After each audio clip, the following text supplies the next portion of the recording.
Story 8. Saint George and the Dragon. Please like the video and subscribe my channel. In the year 280, in a town in Cappadocia, was born that great soldier and champion of the oppressed whom we call Saint George. His parents were Christians, and by them, and especially by his mother, he was most carefully instructed and trained. When the youth came to the age of 17 years he took up the profession of arms, and since he was gifted with beauty of person, intelligence, and an exquisite courtesy, he rose rapidly to a considerable military rank. Especially he pleased his imperial master, Diocletian. One day while the emperor, who was devoted to the worship of Apollo, was consulting at a shrine of that god upon an affair of much importance, from the dark depths of the cavern came forth a voice saying, "The just who are on the earth keep me from telling the truth. By them the inspiration of the sacred tripod is made a lie." At once the emperor was stricken with consternation and asked who these just people were. "Master," answered one of the priests of Apollo, "they are the Christians." This answer so enraged Diocletian that he rekindled his persecutions. Now from the first the young soldier George had burned with indignation because of the unspeakable cruelties put upon Christians, and he had spoken out boldly in defiance of his brethren. His friends had counseled silence and prudence. But George would have none. He knew, however, that he might be called upon to suffer at any time, and he hoped to do better work for the world and to die after braver effort. He therefore distributed his money and his fine apparel among the poor and needy, set free all the slaves he possessed, and went forth upon knightly travel. While pricking one day through the plains of Libya he came to a certain city called Cyllene, the people of which were bewailing a dire misfortune that had come upon them. An enormous dragon had issued from a marsh neighboring the town and had devoured all their flocks and herds. Already the monster had taken dwelling near the city walls, and at such distance the people had been able to keep him only by granting him 2 sheep every day for his food and drink. If they had failed in this he would have come within their walls and poisoned every man, woman, and child with his plague-like breath. But now already all the flocks and herds had been eaten. Nothing remained to fill the insatiable maw of the dragon but the little people of the homes and hearths of all the town. Every day 2 children were now given him. Each child taken was under the age of 15, and was chosen by lot. Thus it happened that every house and every street and all the public squares echoed with the wailing of unhappy parents and the cries of the innocents who were soon to be offered. Now it chanced that the king of the city had one daughter, an exceeding fair girl both in mind and body, and after many days of the choosing of lots for the sacrifice, and after many a blooming girl and boy had met an unhappy death, the lot fell to this maiden, Cleodelinda. When her father, the king, heard his misfortune, in his despair he offered all the gold in the state treasury and even half his kingdom, to redeem the maiden. But at this many fathers and mothers who had lost their children murmured greatly and said, "O king, art thou just? By thy edict thou hast made us desolate. And now behold thou wouldst withhold thine own child."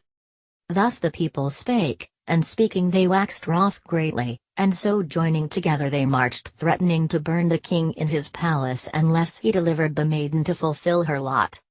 To such demands the king perforce submitted, and at last he asked only a delay of 8 days which he might spend with the lovely girl and bewail her fate. This the people granted. At the end of the time agreed to the fair victim was led forth. She fell at her father's feet asking his blessing and protesting she was ready to die for her people. Then amid tears and lamentations she was led to the walls and put without. The gates were shut and barred against her. She walked towards the dwelling of the dragon, slowly and painfully, for the road was strewn with the bones of her playmates, and she wept as she went on her way. It was this very morning that George, courageously seeking to help the weak, and strong to serve the truth, was passing by in his nightly journeying. He saw stretched before him the noisome path, and, moved to see so beautiful a maiden in tears, he checked his charger and asked her why she wept. The whole pitiful story she recounted, to which the valiant one answered, "Fear not, I will deliver you." "O noble youth," cried the fair victim, "tarry not here lest you perish with me. Fly, I beseech you." "God forbid that I should fly," said George in answer, "I will lift my hand against this loathly thing, and I will deliver you through the power that lives in all true followers of Christ." At that moment the dragon was seen coming forth from his lair, half flying and half crawling towards them. "Fly, I beseech you, brave knight," cried the fair girl trembling, "leave me here to die." But George answered not. Rather he put spurs to his horse and, calling upon his lord, rushed towards the monster, and, after a terrible and prolonged combat, pinned the mighty hulk to the earth with his lance. Then he called to the maiden to bring him her girdle. With this he bound the dragon fast, and gave the end of the girdle into her hand, and the subdued monster crawled after them like a dog. Walking in this way they approached the city. All the onlooking people were stricken with terror, but George called out to them saying, "Fear nothing. Only believe in Christ, through whose help I have conquered this adversary, and live in accord with his teachings, and I will destroy him before your eyes." So the king and the people believed, and such a life they endeavored to live. Then St. George slew the dragon and cut off his head, and the king gave great treasure to the knight. But all the rewards George distributed among the sick and necessitous and kept nothing for himself, and then he went further on his way of helpfulness. About this time the Emperor Diocletian issued an edict which was published the length and breadth of his empire. This edict was nailed to the doors of temples, upon the walls of public markets, in all places people frequented, and those who read it with terror and hid their faces in despair. For it condemned all Christians. But St. George, when he saw the writing, was filled with indignation. That spirit and courage which comes to all of us from communion with the eternal powers heartened and strengthened him, and he tore down the unhappy utterance and trampled it underfoot. Thus prepared for death, George approached the emperor. "What wouldst thou?" cried Diocletian angrily, having heard from his proconsul Dacian that this young man deserved torture. "Liberty, sir, for the innocent Christians," answered the martyr. "At the least liberty, since their liberty can hurt no one." "Young man," returned Diocletian with threatening looks, "think of thine own liberty and thy future." Before George could make answer, the ill will of the tyrant waxed to ardent hatred, and he summoned guards to take the martyr to prison. Once within the dungeon, the keepers threw him to the ground, put his feet in stocks, and placed a stone of great weight upon his chest. But even so, in the midst of torture, the Blessed One ceased not to give thanks to God for this opportunity to bear witness to Christ's teachings. The next day they stretched the martyr on a wheel full of sharp spokes. But a voice from heaven came to comfort him and said, "George, fear not, so it is with those who witness to the truth." And there appeared to him an angel brighter than the sun, clothed in a white robe, who stretched out a hand to embrace and encourage him in his pain.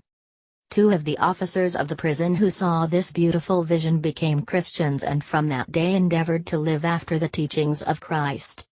There is still another tale, that after George had been comforted by the angel who descended from heaven, his tormentors flung him into a cauldron of boiling lead, and when they believed they had subdued him by the force of his agonies, they brought him to a temple to assist in their worship, and the people ran in crowds to behold his humiliation, and the priests mocked him.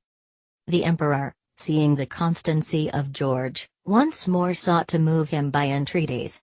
But the great soldier to give thanks to God for this opportunity to bear witness to Christ's teachings. The next day they stretched the martyr on a wheel full of sharp spokes. But a voice from heaven came to comfort him and said, "George, fear not, so it is with those who witness to the truth." And there appeared to him an angel brighter than the sun, clothed in a white robe, who stretched out a hand to embrace and encourage him in his pain. Two of the officers of the prison who saw this beautiful vision became Christians, and from that day endeavored to live after the teachings of Christ. There is still another tale, that after George had been comforted by the angel who descended from heaven, his tormentors flung him into a cauldron of boiling lead, and when they believed they had subdued him by the force of his agonies, They brought him to a temple to assist in their worship, and the people ran in crowds to behold his humiliation, and the priests mocked.